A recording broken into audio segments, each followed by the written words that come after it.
Welcome to listenforinsight.com. We're sitting here today with Julie Elberfeld and Andy Stefanovich, and we are going to talk a little bit about digital transformation, what that means in the years going in the future, what that means for students and preparing ourselves for the digital era, and probably a little bit of candid conversation as well. So thank you for joining us. We're going to get right into this. So first off, my name's Dan, Daniel Gotti. I'm a junior software engineering major here. Great. We are all members of the Lockheed Martin Leadership Institute. It's been a great opportunity for us. I'll explain it a little bit. I know you guys talked about it a little bit before, but it's basically a 3-year program that's focused on transformational leadership. And so we spend a lot of time figuring out what that means. But I'd say the main goal of it is to provide engineers with kind of the soft skills that we typically lack, or stereotypically lack. But we do these things and we try to learn a little bit. So I'm really happy that we're going to learn a little bit today. So I'm looking forward to it. Awesome. We'll give you a little intro about ourselves. Yeah. So, yeah. Who are you guys? Yeah, so my name is Rachel Capizia, and I'm also a junior, and I'm an electrical engineer. Excellent. Where do you live? Where are you from? So I'm from Cleveland. Nice. Yeah. Where are you from, Dan? I'm from Dayton. Nice. Not too far. I guess that makes me next. I'm Cameron Burgess, again, junior. I'm biomedical engineering from Illinois, but not Chicago. Nobody else knows anything else. So just add that in. Where in Illinois? Right by Champaign, where the University of Illinois is. Nice. So Yeah, beautiful country. Yeah, definitely. I'm Mitchell Georgia Horde. I am a junior, just like my peers here, and I am a mechanical engineer major. From? I'm from Cleveland, Ohio. Nice. So, Awesome. Shaker Heights, Cleveland? I'm, Yeah, that's Okay. yeah. I'm from Menor, a little bit I just- outside of Cleveland, but pretty close to Shaker. I dated a girl from Shaker. Is my wife going to see this? I think she knows her name. Kristen Philpott is her name. I haven't thought of it for 32 years, and it just all came over me. Oh my God, Kristen Philpott. She was really cute, nice, but not my wife. Now let's get into the real stuff. You stop laughing over there. You, over there. All right, let's roll. If you guys could give us a little bit of background Yes. On yourselves, we kind of did some research on you, but for the camera, I guess. Sure. You read your book? Ladies, beautiful Sure. person to my right first. I'm Julie Elberfeld, and I am a technology executive at Capital One. I started my career as a software engineer, so I've worked in the industry mostly in banking. I've spent most of my career in financial services, but always in tech. And been at Capital One now for 9 years. I am part of our technology leadership team. I run some big projects for our company in tech, and I also run diversity and inclusion for our technology organization. So I'm the executive sponsor for diversity and inclusion. That's me. That is such an understated version. Big projects is kind of move the company like into the 21st century. Yeah. So obviously friend of Julie's. My name's Andy Stefanovich, and I, where do I start? Graduated from here in '88. Oh, yeah. I was so that's 86 grad. 86, so we're both alums, and we love the place. And have been in the work in the space of innovation and creativity since I was 21. So 32 years I've been doing this work. And it was 2 years right out of Miami, started a company called Play, and it was an innovation strategy company, and built it and sold it. And was really lucky to be in that era of innovation and creativity being important for business and being one of the biggest, most important values. And was very lucky and fortunate to be in that era of while it was climbing, and got to grow and learn a ton, be exposed to some of the biggest and best executives in the world, and have had the honor of serving these kind of executives for the last 25 years. And so my work now is with a small handful of a few people, and we are very much a little boutique of 4 people that serve executives around the things that they're thinking about. And that's how Julie and I got to know each other. Yep. Very cool. Twin daughters, wife is Jill, husband is Bob. My husband. He's not that's your husband, that's my right. husband is Bob. Laurel Hardy, here we are. Okay. That's awesome. So, Which part is awesome? All of it? All of it. I have Just twin the whole sisters, thing. So You did? Oh, yeah, my gosh, so I we're like, understand. oh my We're God. basically the I same. love you. I know everything about you. Okay, keep going. Let's get to the important stuff. So I want to kind of start this off with digital transformation, and how do you think you would define it? You leaving that one to me, Andy? So, Easily. Having worked in the tech space for 30 plus years, I can tell you that what I see has just revolutionized every business, including financial services, is the advent of the internet. And I was around when that happened in 1995. I was in the midst of my career when the internet started to impact businesses. And then certainly the mobile technologies that has completely transformed everything in terms of what customers expect. So customers' expectations have changed materially. When I started in banking, customers had no access to information other than the paper statement that showed up in the mail every month, right? That was the way the customers interacted. They came into the branch, they cashed checks, they asked for loans, and they got a paper statement in the mail every year, and that was the extent of the customer interaction. It was a very human-centered interaction. And what has happened in the last 15 years, essentially, is a mass change in terms of customers actually having better technology at home than they have almost anywhere else, and an expectation that they're going to be able to do what they want in a very convenient and accessible way. So, to me, we're in the midst of sort of a digital revolution where technology is transforming like every experience that we have as humans, right? It's undeniable that the variables of economy are even driven by technology today. So you can't be a business, you can't be a human today and not be appreciating how much technology is transforming everything around us, all of our experiences. And so to me, that's what this sort of digital transformation is companies, people having to think very differently about what is their business strategy and how do they stay relevant in an era where technology is disrupting everything. Yeah, I'll add on, or what we call hook on to what Julie said, and Julie does this to me when she talks. Her eloquent speaking and language and thoughts really like incent me to think about things differently. And so when she said what she just said that way, I went to immediately the just this high collective set of things that are absolutes and will never change, and that is humanity and interconnectedness of people and conversation and dialogue and authenticity and candor and connectivity and emotion and feeling and sense making and all of that is humanity, which is really what business is largely made of, in one half of its kind of world, or maybe not, I won't even put a half on it, but just a big part of its world. And the other part is this part that is what Julie just alluded to, is all of this optionality or variability in the world of digitization and what it's doing for businesses. So if I just visualize in my mind, it's almost a mapping of fixed and variable. The fixed are the things that business will never not be, which are value proposition from one party A to party B, serving them, having them giving a good experience, giving them something of joy, something of a value, having some reciprocity between the A and B and the B and A, and those kind of things are what commerce and business will always be.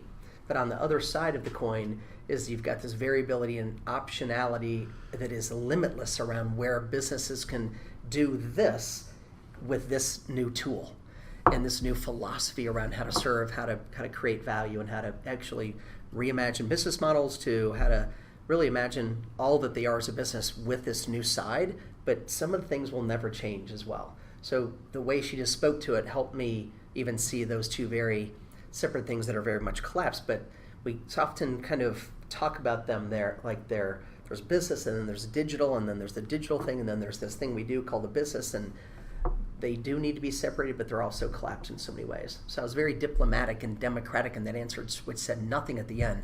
But I saw two different sides of a fence there. And I think that's just an interesting thing to think about. We can't forget about those things that are, it's just A to B to B to A commerce, right? Fundamental. So there you go. That's a start. Yeah, thank you. So you said that you started your own business and ran it, and you're obviously part of a relatively large business. Relatively large. But,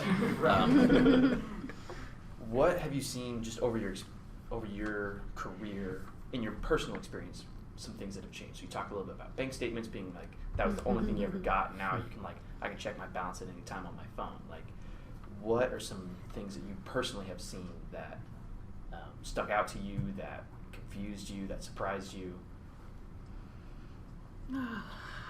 Everything. I Right? know. I mean, it's just like everything. Archive of 30 years. Everything. Yeah, I mean, just from a technology standpoint, mobile definitely. I think the pace at which mobile technology has impacted the everyday experience of pretty much every human in the entire world, because it's so accessible, right? Even in economies that had never been able to sort of adapt to the technologies of personal computer and big compute have been able to kind of pick up mobile phones and create commerce and create experiences as a result of mobile.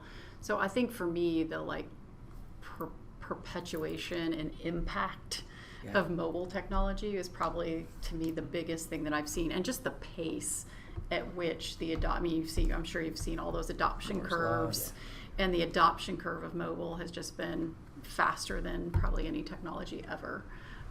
So that's probably the thing I would cite as sort of the biggest impact. Yeah, and I to dovetail on that in terms of like the most transformative things, I think in generally business, and even not even exclusively digital, but business has been this thing that's now a blended idea of what I don't even call companies anymore, I call them ideas. And they're just things that kind of live in this very kind of a beautiful figment of a cloud of an idea. And that idea is to be dreamt about, imagined, originated, built, created, and then implemented and brought to the world. So that's my broader definition of how I see even a business. And because it's by definition broadened, the definition's gotten much more squishy with social impact, social innovation, social change, and B Corps, and all the different ways in which you can build a business model and deliver value and bring value to the world. NGOs to nonprofits to for-profit to B Corps to enterprises as big as Capital One. Their businesses, when you blur your eyes, aren't as fixed as a box anymore. They're these these blurred lines that have these kind of obtuse little extensions on them that kind of help them not be just a business, but more of an idea that needs to be brought to the world. And so I think the thing that I've noticed in 32 years, probably since I was here, is the fact that we as a business, we as an economy see enterprise and industry just with a broader definition and a higher order of conceptualization, which helps people create with more liberation and exercise their passions with more liberation, to bringing things of need to the world with more passion and punctuation, because they aren't constrained as they used to be. The barriers to barriers, entry have right. so totally changed. That right? is an excellent way to put it. Yeah, Right? that's And- a totally yeah. excellent way to kind of deliver on that idea. Yeah. I mean, I think, we've certainly had lots of experiences. My own son, is started his own business right out of college. I mean, that idea that he could have an idea, that he could bring it to life like while he was in college, and then turn that into a business because of the internet and accessibility, that he could sit in his house and bring this idea that he had to life and actually generate an income off of it. I mean, that is fundamentally and completely different than the way things were certainly when we graduated from And we've college. been through it. We've been through a bunch of curves. There was the ecosystem of entrepreneurship, where it was really a traditional model where it was originate an idea, create a minimal viable product, have it as a value proposition you think the world could need. You could get some value exchange back from that, and then you would go to family and friends and raise a little bit of money, and then a venture group, and then kind of institutional money, and maybe private equity, and then and then higher order institutional money. And that pathway is still very popular, but is even now being literally destroyed and blown up in terms of GoFundMe models to self-enterprises where you actually create an idea and kind of collaborate with other people with like passions, and you don't bring just money to the table, you bring your passions and expertise. So it's self-enterprise, where you're not counting on other people to help you build the enterprise, but you're doing it as a group of people with shared passions and interests. So the business models of the past and the pathways to creating a business and a value called a business have been obliterated. And I think that's really healthy, because it's opening up the aperture for more people that want to bring something in the world of importance to the world, as opposed to having to go through that more formal construct or more formal process that used to be just one path. I think in my research that there were a lot of, like in the past, corporate models have been built almost as a pyramid, where there's always one person at the top. Yeah. There's always somebody that's controlling everything. But now that there's so much social media and there's so much just digital technology, those people can be back and forth. And so I think one of the things that kind of stood out to me was if you want to stay on top of everything, you need to be listening to that bottom level. And so like companies that I know that Ford is going into a lot of different digital technologies, and I would guess that the people at the top don't really have that expertise, but the people that they're bringing in, the younger people that they're bringing in, have those ideas and those plans for how to make the company better, and it's really important for those top people to listen. Yeah, well, it started. Jim Hackett is the CEO of Ford now, and he was the CEO of Steelcase, and Steelcase became the preeminent. These chairs look like Steelcase, but they're not as good as Steelcase. They're very similar. And they created the Aeron chair, and it created all these amazing furnitures and fixtures for corporations. Steelcase is all over Capital One. Great organizations have great stuff like Steelcase. He was empathetic listener. He was more than anything just a listener and an observer and a bird watcher of space and place and how people exchange ergonomically in them, just how they physically and emotionally dealt with and dealt with space. He observed that for 30 some odd years at Steelcase and made them, one of the best in the world, and that's why he is so important to Ford right now, because he's going to do the same thing for the automobile, and they're not even calling themselves an automobile company, they're calling themselves a transportation company. Yeah. And they've moved beyond that because of his listening and his empathy and his compassion for really what it feels like to be a user of his things. And he's that leader from here, but he is counting on people down here. People your age, your generation, are the people that are going to create the Ford of the future. I was there a year ago, and I walked through Dearborn's headquarters, and I felt like I was walking through a relic, almost like a ruins in a third part of the world. Plaster falling off the walls, and it was abysmal. It was overwhelmingly sad. And in a year, the chief of staff, a really great young woman there, and Jim have transformed the place because they're listening. They're listening again. They hadn't listened in a long time. There's a great story about listening. I'll just share it. Urban Outfitters. Urban Outfitters used to be the clothing brand for the young, and it's still a hot one, but it's not as hot as it used to be. And it's not as hot as it used to be because they closed 1,400 locations as a result of, they said, we're just not listening anymore. And I was talking with some executives, and I said, did it have anything to do with the blaring music inside the stores? Because when you went in, you couldn't hear them talk about what they liked or didn't like, and they said, we've actually tied it back to that. We actually couldn't listen. We physically couldn't listen to them because we couldn't hear, because the music was too loud. Wow. It's such a great metaphor for not listening. 1,400 stores later, closure is a result of not being able to hear, physically and literally. Wow. It's crazy. That is crazy curious. So what this made me think of, I'll hook onto that, is this notion of curiosity.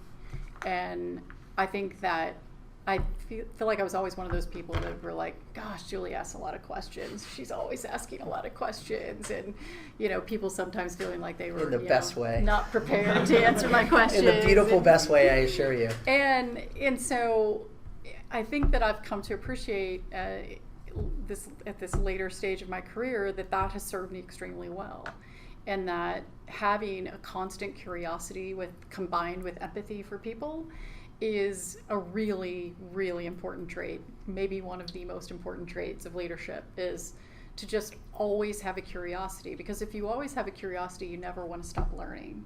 The second you stop learning, the second you close your ears to learning what's happening around you, I think is when you just sort of kind of die out as a human, die out as a leader for sure. And so that curiosity, keeping that really, at the center of who you are, and the curiosity with empathy at the same time, with really caring about people and what they have to say, I think is a really important trait and important skill. I'll hook, just because I know Julie so well and have watched her lead so well and get the accolades as a great leader of 67,000 people. There's few that lead like Julie. And one of the reasons why is when she asks an associate a question and she's asking them that question, the intention in which you have in terms of hearing what they have to say and selflessly listening versus selfishly listening. There's a massive difference.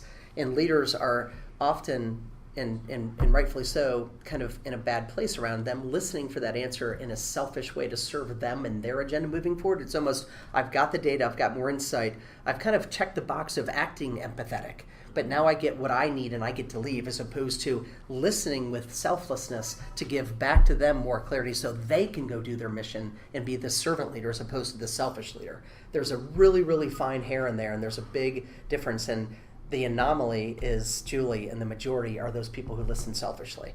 There's a real big difference.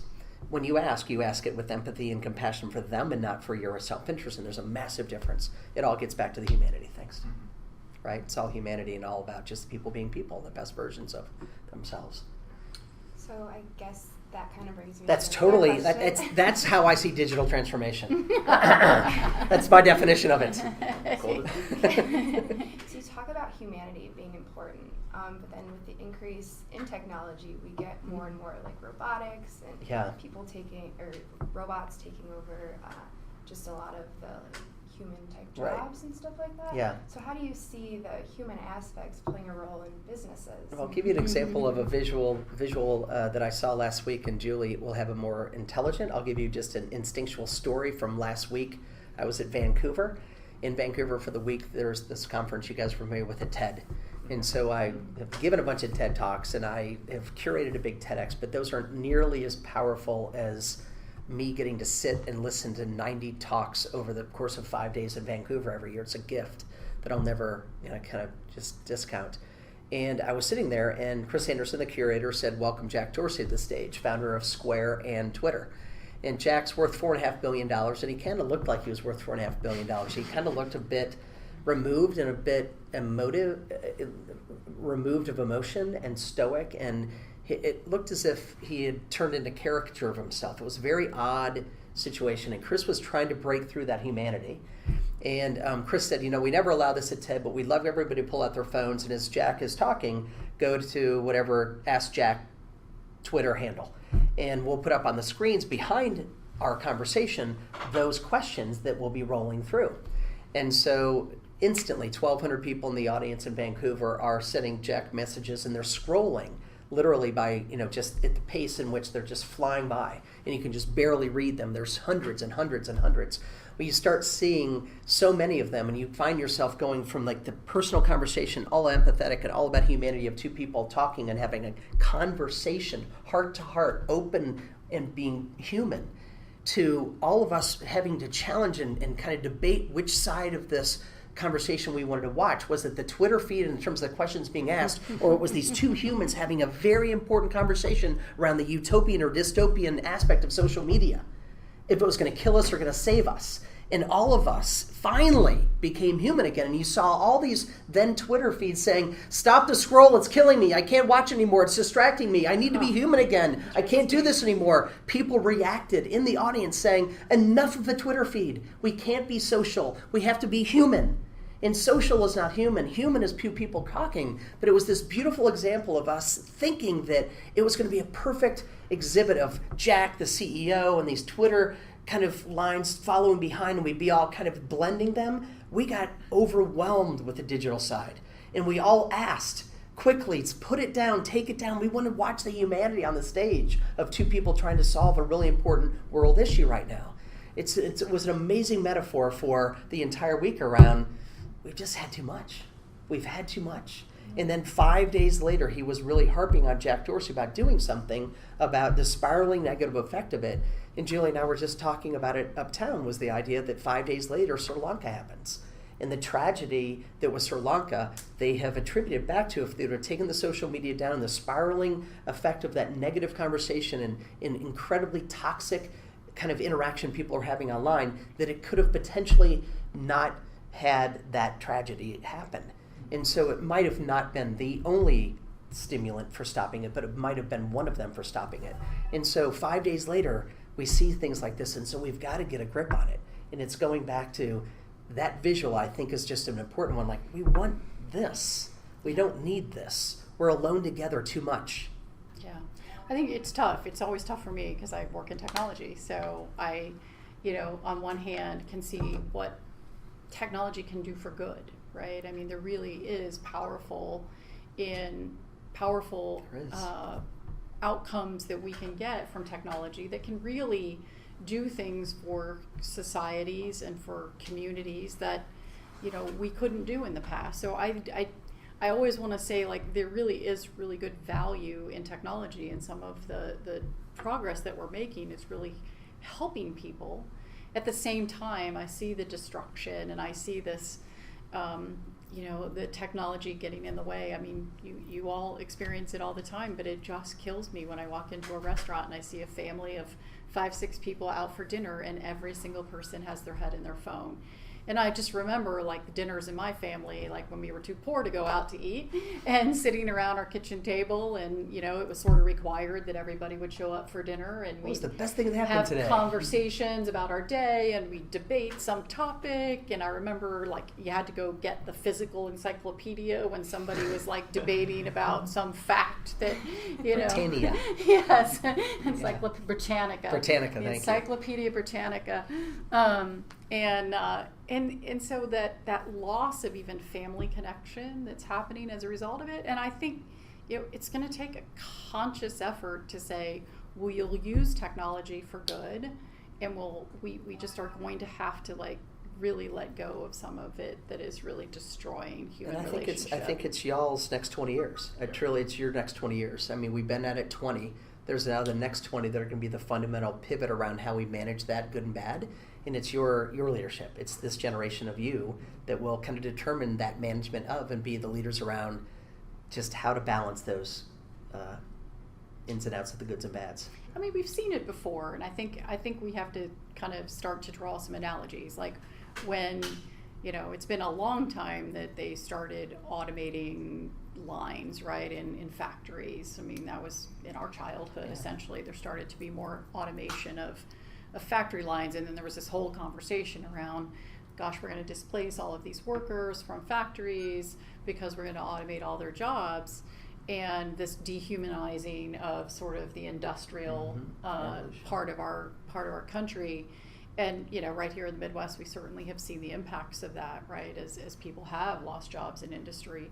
And so I think we've seen it before, where technology has been applied to something that displaces what has previously been what humans did. So when you think about, like, machine learning and artificial intelligence, you're talking about a whole nother wave of displacement of humans. And where is the proper place for that, and where is the proper way to use it, and how do you kind of use it in a way to actually improve what are sort of underserved communities in the world today, but then how do you prevent it from creating, you know, a whole just tremendous backlash of bad as people get displaced and don't know, you know, what is next for them. And it's why I'm super passionate around diversity in tech, because I do think technology can be used for really great outcomes, but I have a tendency to feel like the demographic of technology today is tending a little bit more towards the capitalistic side of technology and not the humanity side of technology. And I think we need to just shift and see more representation of the general population. You know, one kind of mechanism that Julie and I have talked about for years, and I stole it from an executive at Volvo years and years ago. He just kept asking me as he was interviewing me as a consultant, he said, well, what is your work in service of? What is your work in service of? And I kept saying it's in service of change and growth. And he just kept asking that question. The language really permeated me in a big way. And so if you use that language, in service of, it's in service of what? And if we really ask the higher order question, what is this digital work or digital transformation or digital input or kind of complexity in service of? And if we raise the consciousness to not efficiency or effectiveness or just capitalistic outcomes, but in service of maybe more connection, more humanity, more experience, more understanding, more connectivity, those are higher order kind of beliefs that you're in service of that kind of pull you through creating digitally with the right outcomes, as opposed to ones that feel smaller, more had this grind to them as opposed to the spirit in them. And I think that, you know, that's philosophical and not functional, but it really might just, those kind of philosophies, I think, I think will help us raise the consciousness of the good side of it versus the bad. So you both have talked a lot about like what it Not should. much from this side of the table. I wouldn't say that. You got a I lot definitely going on wouldn't say here. that. We're in partnership, though. I'm right here. We're in it. We're in it. We go down together. We rise together. I saw you do this, Julie. I saw you do that. Can I disassociate You screw over this way. We couldn't live without each other. Keep going. But you touched on listening, and you talked about creativity and listening, and how we need to do like the right side of technology. And you even mentioned that like we're kind of the future, like our generation is. How do we get ready for that? I think is the question. Like, what are some things you think we need to focus on? What are some things we need to avoid? Like, how do we get ready? Especially as students. Yeah, students is like a big way to. I'll throw out another term. It's something we talk about. It's called the bigger big. And when you think that the work you're working on is the work you're working on, there's room for a higher order. And that higher order is more humanity, more social effect, more long-lasting outcome. There's a website called longnews.org. And it only covers things that would be relevant or important to cover 100 years past that incident. So if it's not worth covering 100 years from now, it wouldn't make it. So Michael Jackson's death would not make it. Even the tsunami in South Asia may not make it, and killed and devastated 20s and 30s and thousands of people.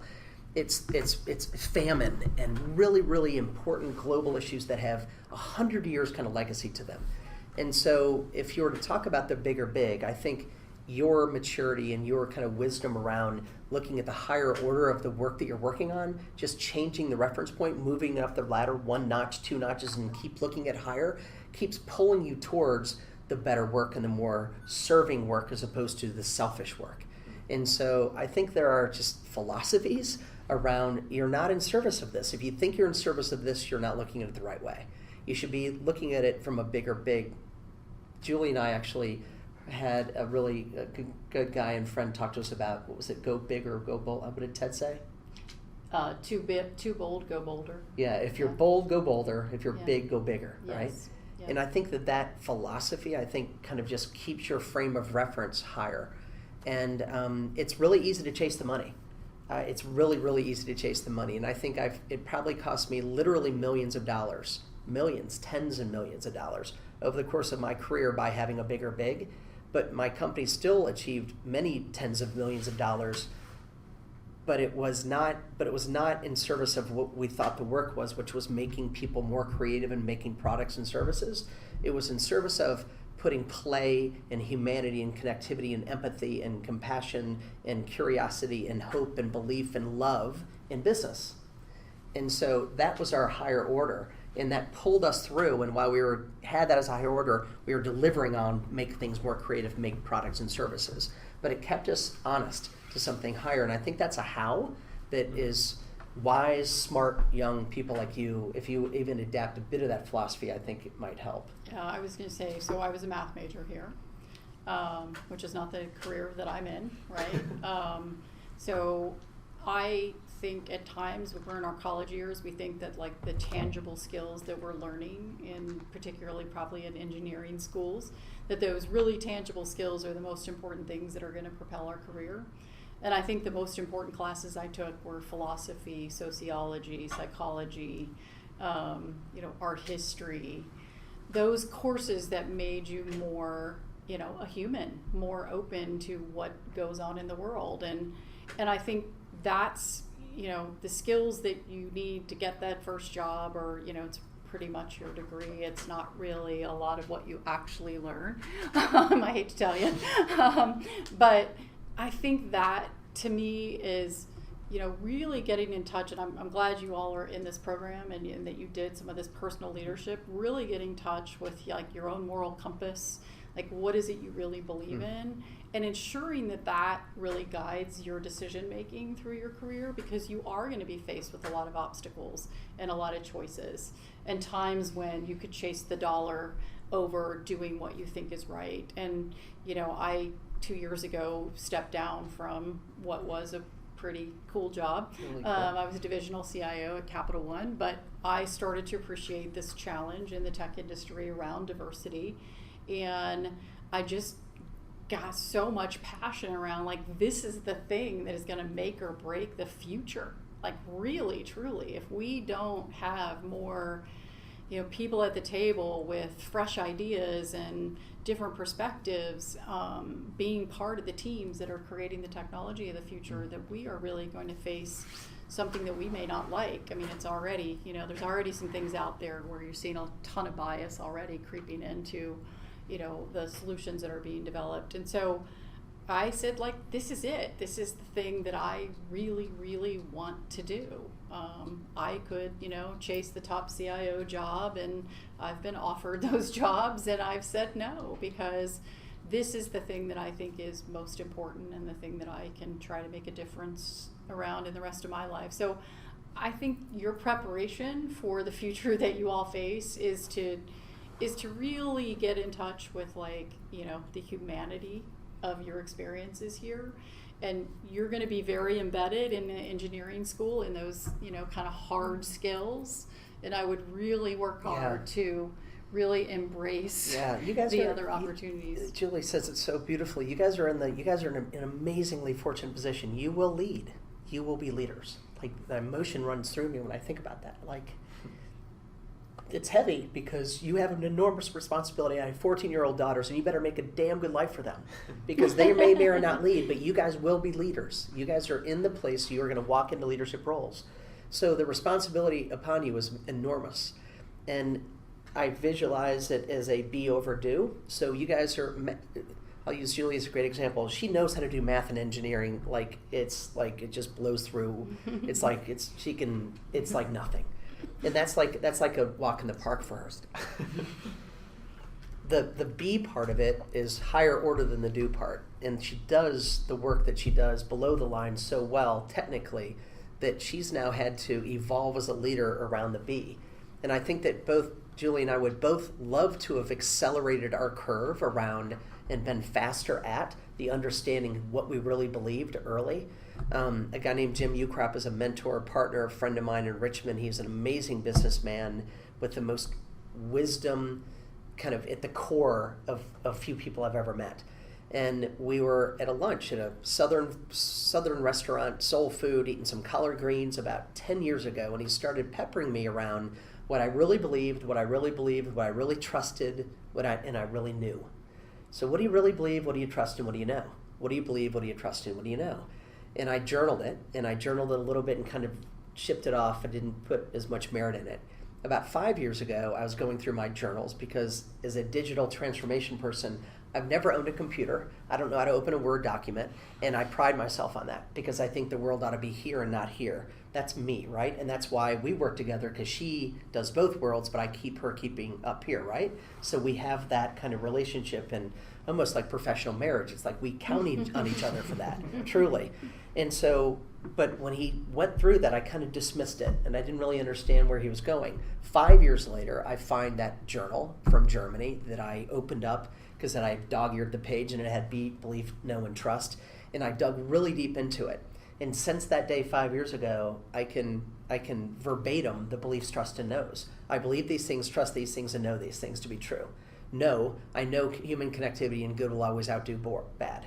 I trust that humanity will always prevail, and people will always want to find their way to connecting to people as opposed to not connecting with people. I believe that big challenges of the world will always get addressed by the smart people, so you might as well be the person addressing it, because someone else will, because wicked challenges are fun. And so I've got these that I just know now. And so it's accelerating those and putting those into your camp and your knowledge in your head early, 22, 23, 24, where you're going to be in the next few years, and start to kind of like wade in them a little bit and get a feel for those, because that's what leaders have to depend on. The do part is going to be a walk in the park like Julie. You're going to just walk through those things mechanically and scientifically and mathematically like you're a badass, which you are. So now it's about the be over the do part and concentrating on that. Beautifully said. Beautifully said. Thank you. With all of the changes in technology in your careers, how have you adapted your mindset to kind of adjust to these changes. How we adapt to our mindset? It's an interesting question.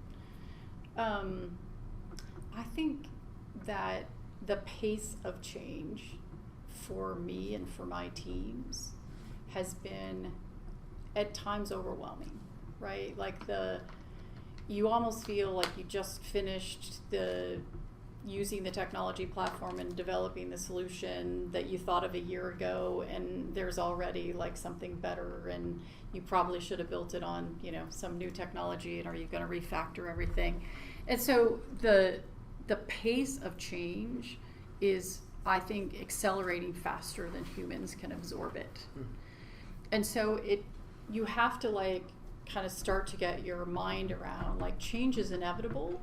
So that mindset that you're going to be able to respond to change, and that it's not going to just kind of because as humans we like stability, right? We just tend to not be super excited about our world constantly changing, and yet that's kind of what's happening, right? And so it's this disarming feeling, right, of I have to respond to this, and oh my gosh, I just learned that, and now something new, and so that happens to me as a leader. It happens in spades with my teams that are actually trying to deliver software and deliver product for our customers, right? So the mindset that I think we've had to adapt is that change is inevitable, but it can't overwhelm you. And you do have to at times say, this is good enough.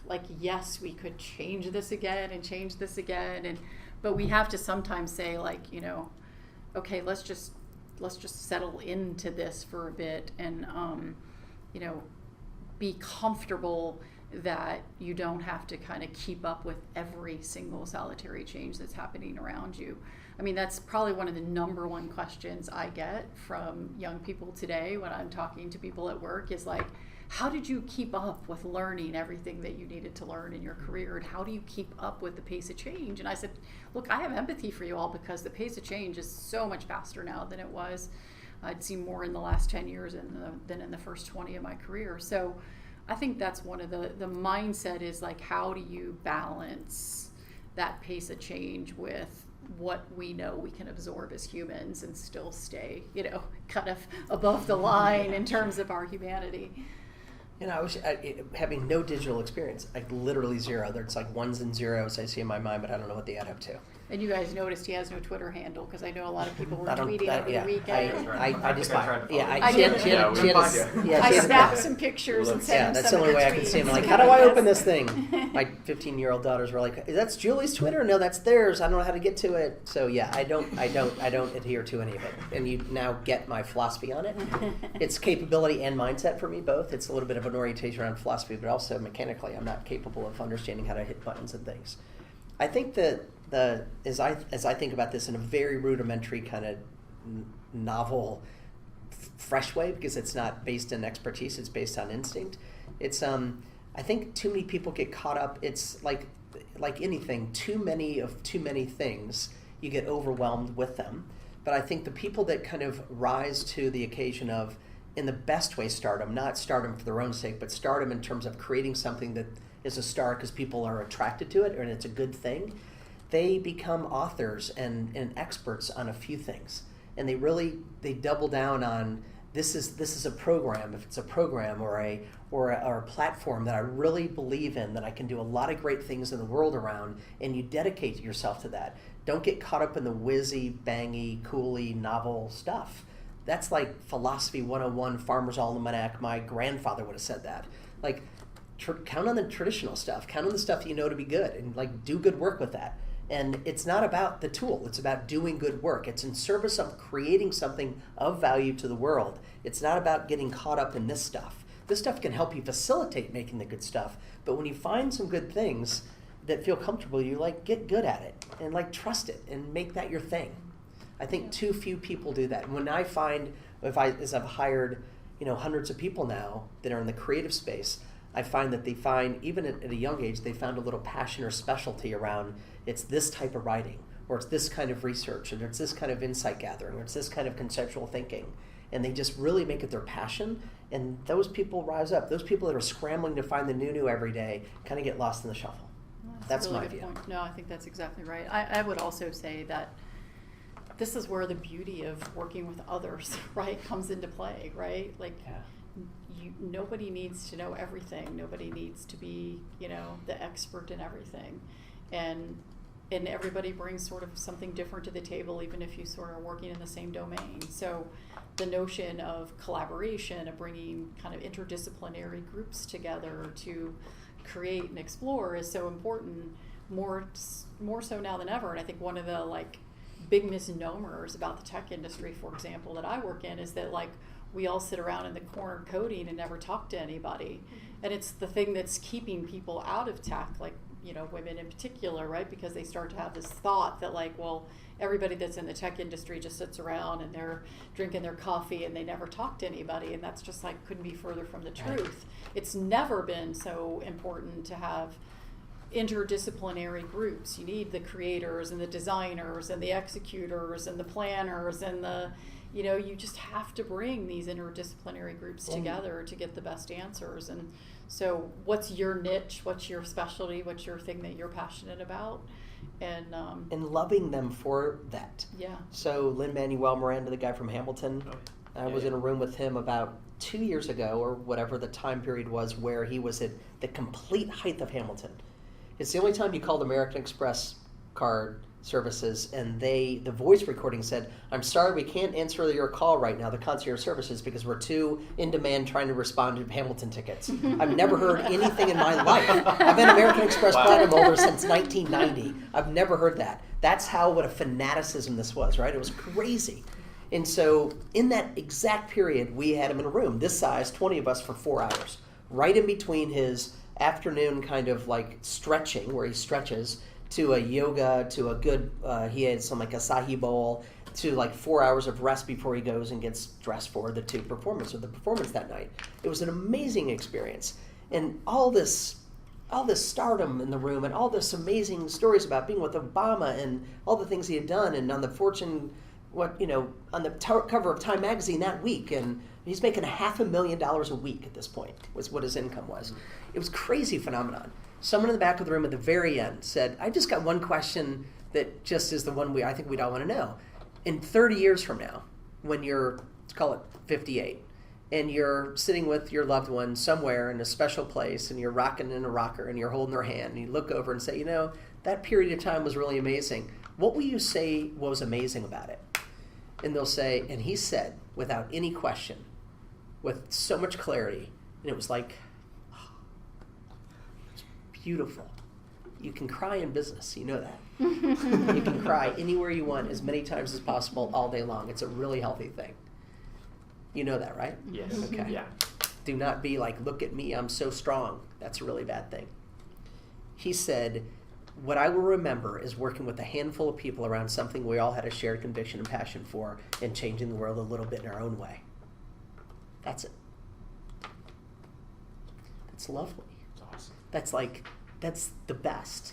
Yesterday I was in a meeting room in the bottom of a basement where you couldn't use cell coverage because it's such a confidential, regulatory, compliance-based industry, and it's a Fortune 10 company now in the world. And my partner and I, Courtney, were creating the deck for a board experience. This board meeting that the executive was going to be having, we were creating the storyline for how to tell the story of the company right now. And so we had gotten to a place in the conversation, and I knew exactly where we were in it. And I got up and I said, I got to take a call and call my wife. And I didn't say anything, but I just walked out. And I walked back in about 2 minutes later, and the client jokingly said, "Oh, Courtney completely blew it up. She completely blew it up while you were gone." And I said, "No, she didn't." And she goes, "How do you know?" And I go, "Because I know Courtney. I know exactly where we were at the height of the conversation, that Courtney was going to take it to this place, and I could trust her to do that, and she could trust me to walk out and call Jill, because we love each other and know each other that well." And that is the best version of work. The best version of work. You're not working. You're just being. You're with your loved ones doing great things for the world. When we work together, I feel like that with Julie. It's I'm in it for her, and she's in it for me, and we're in it together. And we're now lifelong friends, and we'll never live not together as friends because we got to share work together. That's one of the beautiful things. And I was going to say, we'll talk more Sorry. about this in the session later. No, it's beautiful. Keep going. This is why Andy came into my career, my life, right? Because I was at a place where I'm an engineer, right? This is my mindset is around structure and engineering and solutioning and problem solving and, and what I got to as a place in my leadership style of like, my team needs to go somewhere dramatically different than where we've been. And they need to let go. We were in a kind of a rut, and we weren't creating, and we weren't innovating, and we weren't thinking boldly about what technology could do for our business customers. And we needed something different. But what I realized was what we needed most was for me to be a different leader, right? I had to be the inspiration and the motivation, but it wasn't like innate for me because I'm kind of an engineer. Like, we're just kind of personality-wise, we're a little different. And this is what I needed. You can see the dramatic difference in like the way I approach my work and the way Andy approaches his work. And the beauty is that I've been able to infuse what I've been able to learn from him into my leadership style. And vice versa. Yeah, and Andy's learned a couple things from me. A lot. And the so what of that is that you all are going to be in a similar place. You're going to be, people who are in work that's very structured and problem solving and absolute and results that have to be very precise and very driven, and a lot of demand on you, and leading big teams that are trying to create, engineering solutions. And it's really easy to get caught up in that. And like Andy said, I think we both wish that we'd probably learned more about this earlier in our lives and our careers. I wish it wouldn't have been wisdom. I wish it would have been pushed down us. Right? Yeah. And so, I've told Andy this multiple times, but he totally changed my career and my life. Like, not just my career, but also my life. That's on you can camera kiss now. in business too. Show it to Bob and Jill. They're fine with it. Be a little careful about that. Edit that part out. Because it just, that is this being instead of doing is what's so most important, right? And when you can be a leader that then has 500 or 600 people looking to you, and they realize that being is more important than doing, and that creating space for inspiration and creativity is part of the work, and that they can stop the beating their heads against the table all day long every day, and that they can take time to go take a walk in the park because that's what they need to do to be inspired and be human. It just, the outcomes, those are the outcomes. I mean, it's like this counterintuitive sort of thing that you think that, the work is the work and you've got to be in there every day, like coding or, drawing and, creating engineering designs or whatever it is, the work that you're doing. And in reality, the best results for that work come when you allow space for the work of yourself, being creative and being human. Yeah, like when I was just you making me see this a little bit differently. Like when I say digital transformation on this piece of paper written several times, it's almost blurring your eyes and letting it kind of like just dissolve and go away. And in place, it's just moving people. Because I would love for you guys to take the be overdue as maybe a takeaway around the idea of be as good at the being as the doing, and the doing as the being. Like, to have my best teammates over the course of my career of hiring some amazing teammates and being blessed with like crazy fanatically brilliant people, they were just a beautiful blend of those things. Their skills were so sharp and so refined and so beautifully they could do really, really, their work product was amazing. A grade, efficient, productive, volume at scale, fast, efficient, always built with beauty, right? Their work product. But above the line, their B was equally as powerful. And to be able to blend those things early and fast is just going to accelerate you like you'd never imagine. That is the differentiator for a business person in today's world, is the person that can blend those things in the fastest, most acute way, and let people feel both of them of you. That's just it's a good accelerator. Andy, I'm going to ask you a question on behalf Please of the do. students here. So you meet with a ton of executives, work with a lot of executive leadership teams. If there's one thing that you feel like you're trying to disrupt the most, like the sort of maybe I'm going to say bad behaviors or counterproductive behaviors that you see from people, what's the thing that you feel most often you're going in and having to shift, either in the leader or the leadership team? No, it's a great question. If I had my journal, it's in here, and on whatever page it is, in the middle in a big circle, it says joy. And I said to Courtney when I got back from TED last week, I said I heard 90 talks and there was 2 of joy. 88 of not joy. And there were 1,200 people in the room, Bill Gates and I'm kind of like the low man, no name on the totem pole in that TED crowd of 1,200 people.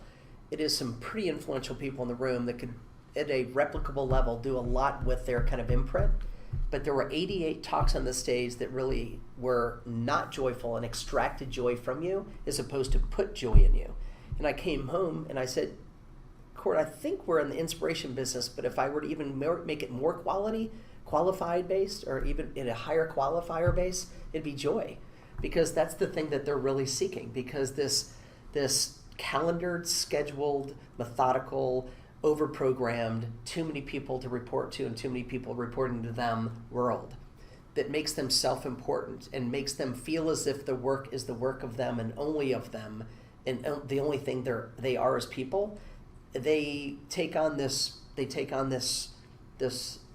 outfit of, this is who I am as a professional, and that's my life. Mm-hmm. And it strips the joy out of them, and they're just not seeing the sun and seeing the flowers and kissing their kid on the forehead as they pass by randomly, as opposed to checking their email.